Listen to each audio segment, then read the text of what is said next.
the C5 shifter mod. One thing I noticed when I drove a C6 with a manual is I did like the shorter length shifter on the C6 quite a bit better.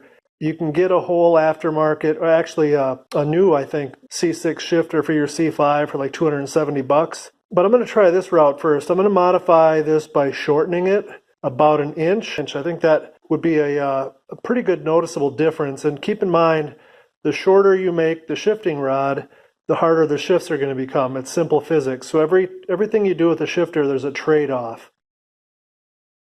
One handy note though, for when you go to take the shifter out of the car, to get the knob off, you quickly run into this little wedge deal here. And all you do is put a screwdriver on each side. And then with both hands, you just pry each one up at the same time, and it'll pry this up. So you take the wedge out, then this thing unscrews, and you can see where the wedge slides into here to make it feel nice and tight.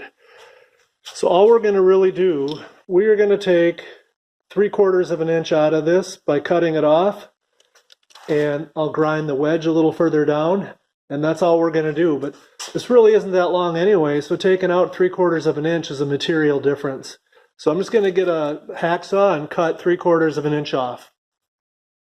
Okay, I have 3/4 of an inch cut off, just a regular hacksaw. I'm going to carefully take a file and smooth out all the edges so that it's clear that the threading is ready to go to receive the shifting knob. One thing that helps out quite a bit when straightening out the threads where you cut is a thread file. You can get them from Snap-on or Matco. It's got a whole bunch of different faces here to match any kind of thread that you might have. And essentially, you just go ahead and work it along the edge and it straightens out the threads for you. So now, it's good to go. Now keep in mind, this is the part that I cut off 3/4 of an inch. It's got the groove cut in it for the wedge to drive into.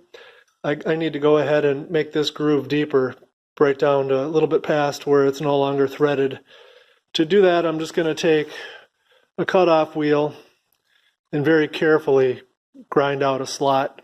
So we cut the groove. It's long enough for that keyway / expander to be pounded in. I just matched it to the old piece. And to measure the width, I just use the calipers and use this end to make sure that this width equals this width. So there you have it. You can see it shortens it up quite a bit. Even though it's only 3/4 of an inch, it makes a noticeable difference and makes it look a little more modern with the shorter shifter. If nothing else, hopefully I'll like the way that feels. So I'll show you it again once I get it in the car, but so far I'm kind of excited about how this is going to feel. And the fact that it cost me about $0 to do this. And here's what it looks like installed. We only took, again, 3/4 of an inch off, but I think it drops it down nicely. We'll drive it for a while and see what the impressions are of the new modified C5 shifter. Welcome to my C5. Today we've got the Anti-Venom mod. If you've got a C5 or C6 Corvette with a manual transmission, it might just be the best mod for the buck that there is. So in shifting the manual transmission, you've kind of got the notchiness, and a lot of people feel like the C5 and C6 are a little bit too notchy. Well, there's a detent ball with a spring that's located on the passenger side of the transmission that controls how notchy that is. So what we're going to do is we're going to lift up the car, remove that assembly that houses the detent ball. We're going to shim it a little bit, and that'll loosen up our shifting effort. So let's get started. Let's get the C5 up in the air.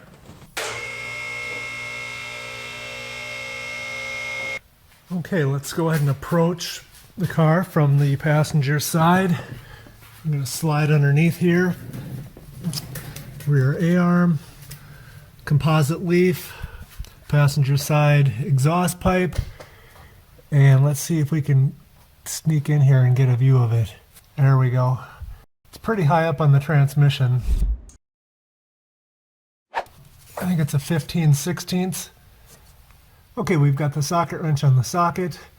And just to give you a reference, here is the split between the transmission and the rear diff.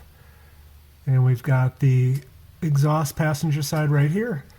That's how you get the detent plug out of the transmission. Okay, we've gotten the detent bulb plug out. And for that we used the 15/16 deep well socket, and I just used a 3/8 ratchet, and that worked perfect. So you can see the little ball on the end here, which rolls nicely. And then you're shifting the gears, this is spring loaded. And so that's what gives you kind of that notchiness, and it rolls smoothly across here, which you do need some notchiness, of course. And these two shims are from Dorman. I'll put the part numbers on the screen and in the description below. And essentially, you just slide the two copper washers on the outside of the plug so that the copper washers end up on the outside of the threads. And what that does is it just spaces it out a little further, and that just reduces the spring pressure ever so lightly to decrease the notchiness that you feel at the shift lever. So let's go ahead and put this back in.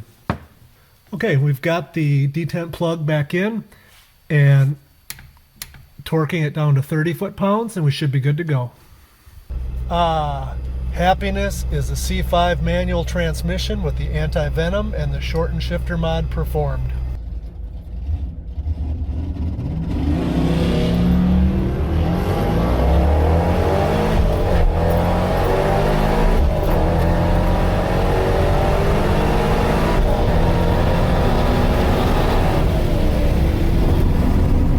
That does it for the Anti-Venom mod. If you liked the video, hit that thumbs up button, please. Remember to subscribe, and as always, thanks for watching.